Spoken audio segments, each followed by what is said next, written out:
माझं नाव हरीश राजाराम मेश्राम आहे. वय 54.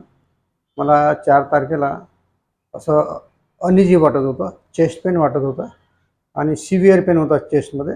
तसं मी टीचर आहे, तर मला ॲडवाईस केलं की ऑलराईट हॉस्पिटल मानकापूरला औसीनगर इथे भेट द्या तुम्ही. इथे मी कन्सल्टसाठी आलो होतो. मला काही माहीत नव्हते ॲडमिट करणार आहे म्हणून. नंतर मला ते डायग्नोस केलं त्यांनी. त्यांनी मला माझा ECG काढला आहे. त्याच्यानंतर 2D इको काढलेले.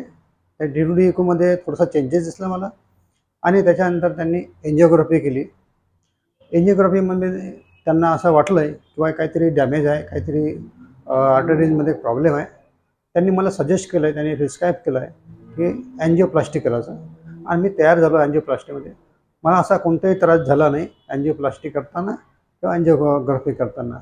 आज सुट्टी होणार आहे आणि याच्यामध्ये मला जे सहकार्य मिळाले आहे लोकांचं, म्हणजे इथला जो स्टाफ आहे, इथले जे डॉक्टर्स आहेत आणि खूप छान आहे, प्रेमळ आहेत. आणि इथे म्हणलं दुसरी गोष्ट डायटिशियन आहेत. आपल्या आरोग्यानुसार आपलं जे डिसीज असते त्यानुसार आपल्याला जेवण मिळते. आज मला सुट्टी होत आहे. धन्यवाद सर्वांचं. त्यांनी मला हा एक नवीन जीवनदान दिलं आहे. थँक्यू.